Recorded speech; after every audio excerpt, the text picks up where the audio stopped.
শ্রীমদ্ভগবদ্গীতা দ্বিতীয় অধ্যায় সাংখ্যযোগ শ্লোক 58 যদা সংহরতি চায়ম কুর্ময়ঙ্গানিব সর্বস্যঃ ইন্দ্রিয়াণি ইন্দ্রিয়ার্থেভ্যো তস্য প্রজ্ঞা প্রতিষ্ঠিতা। কূর্ম যেমন তার অঙ্গ সমূহ তার কঠিন বহিরাবরণের মধ্যে সংকুচিত করে নিতে পারে, তেমনি যে ব্যক্তি তার ইন্দ্রিয়গুলিকে ইন্দ্রিয় বিষয় থেকে প্রত্যাহার করে নিতে পারেন তার চেতনা চিন্ময় জ্ঞানে প্রতিষ্ঠিত। তাৎপর্য: যোগী ভগবত ভক্ত বা তত্ত্বজ্ঞানীর লক্ষণ হচ্ছে তিনি তার ইচ্ছা অনুসারে তার ইন্দ্রিয়গুলিকে দমন করতে পারেন। অধিকাংশ মানুষই তাদের ইন্দ্রিয়ের দাস, আর তাই তারা ইন্দ্রিয়ের নির্দেশ অনুসারেই পরিচালিত হয়। যোগীর অবস্থান সম্পর্কিত প্রশ্নের এটি হচ্ছে উত্তর। ইন্দ্রিয়গুলিকে বিষধর সর্পের সঙ্গে তুলনা করা হয়। সাধারণত ইন্দ্রিয়গুলি স্বেচ্ছাচারী ও উচ্ছৃঙ্খল। সাপুড়ে যেমন সাপকে পোষ মানায়, যোগী বা ভগবত ভক্তকেও ঠিক তেমনি কঠোরভাবে সর্বতুল্য ইন্দ্রিয়গুলিকে নিয়ন্ত্রণ করতে হবে। তাঁরা তাদের কখনোই স্বাধীনভাবে কাজ করতে দেন না।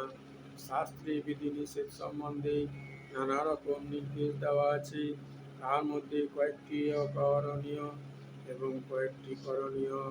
এই সমস্ত বিধিনিষেধের নির্দেশগুলি আচরণ করার মাধ্যমে ইন্দ্রিয়গুলিকে সংযত না করতে পারলে কৃষ্ণ ভাবনায় সুদৃঢ়ভাবে স্থিত হওয়া সম্ভব নয়।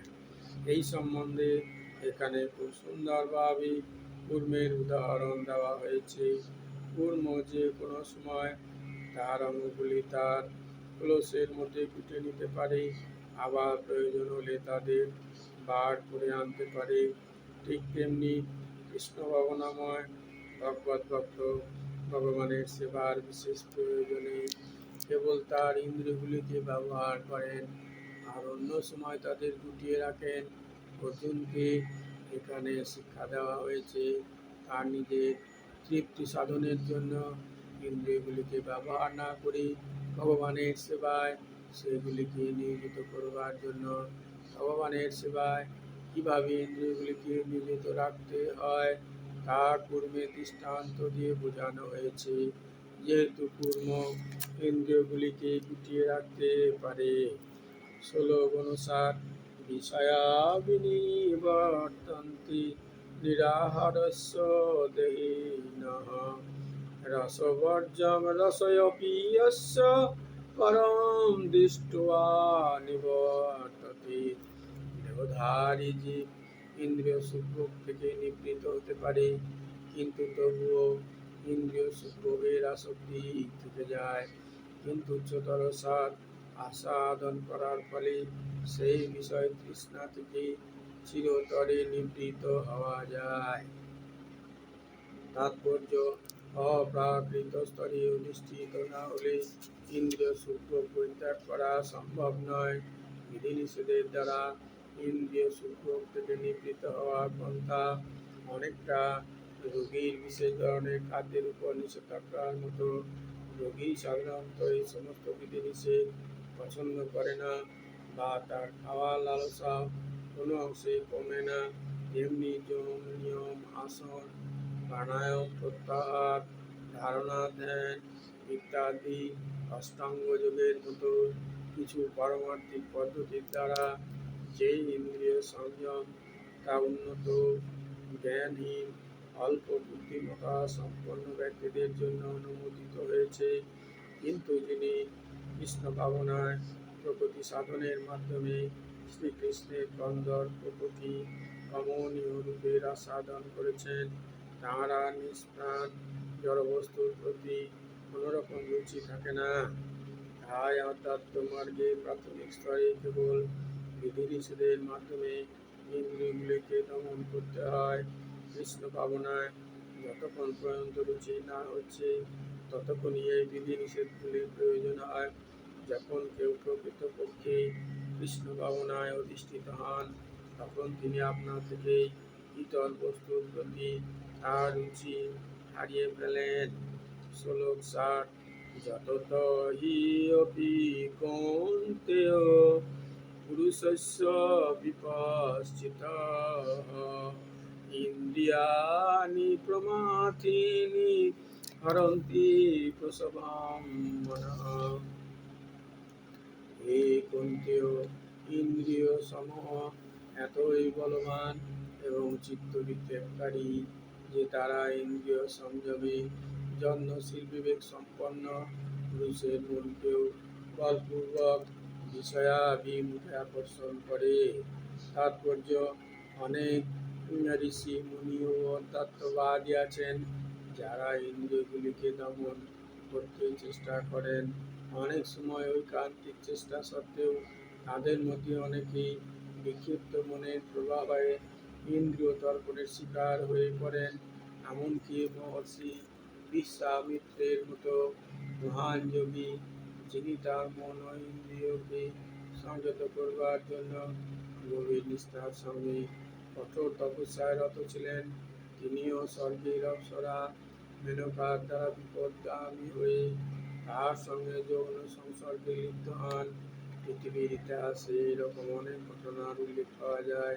তাই পূর্ণরূপে কৃষ্ণ ভক্তি পরায়ণ না হতে পারলে মন ও ইন্দ্রিয়কে সংযত করা অত্যন্ত কঠিন। মনকে শ্রীকৃষ্ণে নিয়োজিত না করা পর্যন্ত কেউ এই প্রকার জাগতিক কার্যকলাপ থেকে বিরত হতে পারে না। একটি কার্যকরী উদাহরণ প্রদান করার মাধ্যমে মহাসাধক ও ভগবত ভক্ত শ্রী যমুনাচার্য বলেছেন, যদবধি মম চেতঃ কৃষ্ণ পদারবিন্দে নব নব রসোত্থা মন্যুততম রসস্তু মাসীৎ তদবতীবত নারী সঙ্গমে স্মর্যমানি ভবতি মুখবিকারঃ সুষ্ঠু নিষ্ঠীবনম চ। যখনই আমার মন ভগবান শ্রীকৃষ্ণের চরণারবিন্দের সেবায় নিয়োজিত হয়েছে, আমি প্রতিনিয়তই নব নব অপ্রাকৃত রসের আস্বাদন করছি। তখন থেকে কোনো স্ত্রীলোকের সঙ্গে দৈহিক সম্পর্কের কথা মনে হলে আমার মন তৃষ্ণায় ভরে ওঠে এবং আমি সেই চিন্তার উদ্দেশ্যে চিৎকার করি। কৃষ্ণ ভক্তি এমনই এক অপ্রাকৃত আনন্দে পরিপূর্ণ যে স্বাভাবিকভাবে জড়সুখভোগের প্রতি আর কোনো আকর্ষণ থাকে না। এটি পর্যাপ্ত পরিমাণে সুস্বাদু খাবার আহার করার মাধ্যমে ক্ষুধার্ত ব্যক্তির পুণ্যবৃত্তির মতো। মহারাজ অম্বরীশ মহাতেজস্বী মুনি দুর্বাসাকে জয় করতে সমর্থ হয়েছিলেন, কেননা তার মন কেবল কৃষ্ণ ভাবনাতেই মগ্ন ছিল। শ্লোক 61। তানি সর্বাণি সংযম্য যুক্তো আসিত মৎপরঃ বশে হি যস্য ইন্দ্রিয়াণি তস্য প্রজ্ঞা প্রতিষ্ঠিতা। যিনি তার ইন্দ্রিয় সমূহ সংযম পূর্বক তাদের সম্পূর্ণরূপে বশীভূত করে আমার প্রতি উত্তম ভক্তি পরায়ণ হয়েছেন, তিনি স্থিতপ্রজ্ঞ। তাৎপর্য: কৃষ্ণ ভক্তি যে সর্বশ্রেষ্ঠ যোগ তা এখানে স্পষ্টভাবে ব্যাখ্যা করা হয়েছে। আর কৃষ্ণ ভক্তি ছাড়া ইন্দ্রিয়কে সংযত করা কখনোই সম্ভব নয়। ইতিপূর্বে উল্লেখ করা হয়েছে, মহাতেজস্বী দুর্বাসা মুনি অহংকার বশত অকারণে মহারাজ অম্বরীশের প্রতি ক্রুদ্ধ হয়ে তার ইন্দ্রিয়ের উপর নিয়ন্ত্রণ হারিয়ে ফেলেছিলেন। পক্ষান্তরে মহারাজ অম্বরীশ যদিও দুর্বাসার মতো শক্তিশালী তপস্বী ছিলেন না, কিন্তু তিনি ছিলেন কৃষ্ণ ভক্ত। অন্তরে ভগবানের ধ্যানে মগ্ন থেকে তিনি দুর্বাসার সমস্ত অন্যায় অত্যাচার নীরবে সহ্য করেছিলেন এবং তার ফলে তার জয় হয়েছিল। শ্রীমদ্ভাগবতে 9/4-18-20 বর্ণিত নিম্নোক্ত গুণাবলীর অধিকারী হবার ফলে মহারাজ অম্বরীশ তার ইন্দ্রিয়গুলিকে দমন করতে সক্ষম হয়েছিলেন। সবই মনঃ কৃষ্ণ পদারবিন্দ ও বচাংসি বৈকুণ্ঠ গুণানুবর্ণনে। করৌ হরের মন্দির মার্জনাদিষু শ্রুতিং চকরাচ্যুত সৎপথোদয়ে। মুকুন্দ লিঙ্গালয় দর্শনে দৃশ তপ্ত ত্যাগোত্র স্পর্শী সঙ্গমম গানম চ তৎপাদো সরজো সৌরভে সমতুলস্য রসনাম তদর্পিতে। আদৌ হরে ক্ষেত্র পদানুসর্পণে শিরো ঋষিকেশ পদাভিবন্দনে। কামং চ দাস্যেন তু কামো কামায়া যথা উত্তম শ্লোকো জনাশ্রয়ারতি।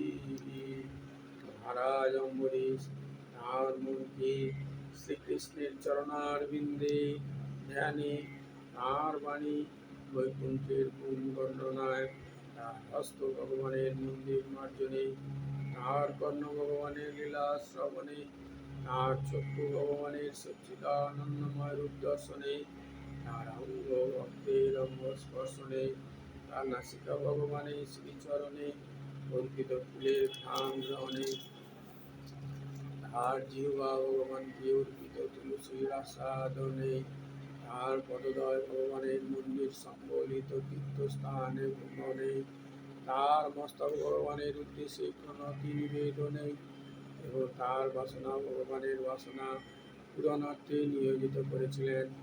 আর এই সমস্ত গুণাবলী তাকে ভগবানের মৎপর ভক্তে পরিণত করেছিল। এই সূত্রে মৎপর শব্দটি খুবই তাৎপর্যপূর্ণ। কিভাবে মৎপর হওয়া যায় তা মহারাজ অম্বরীশের আচরণের মাধ্যমে বর্ণনা করা হয়েছে।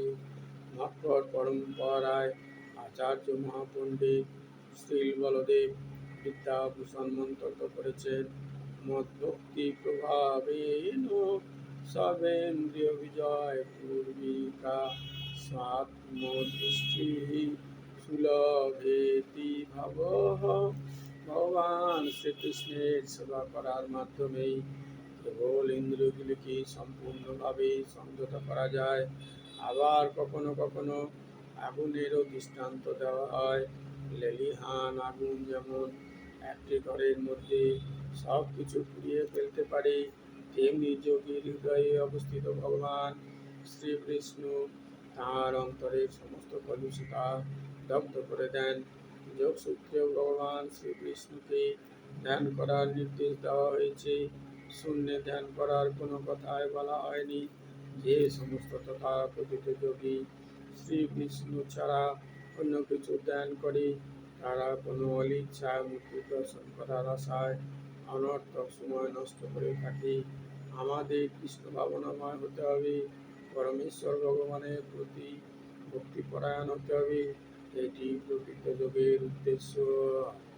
ওম তৎসৎ ইতি শ্রীমদ্ভগবদ্গীতাসু উপনিষৎসু ব্রহ্মবিদ্যায়াং যোগশাস্ত্রে শ্রীকৃষ্ণার্জুন সংবাদে সাংখ্যযোগো নামো একাংশেন দ্বিতীয়োধ্যায়। ওম যদক্ষরং পরিভ্রষ্টং মাত্রাহীনং চ যদ্ভবেৎ পূর্ণং ভবতু তৎসর্বং তৎপ্রসাদজনার্দনঃ। হরি ওম তৎসৎ। ওম শ্রীরামকৃষ্ণার্পণমস্তু।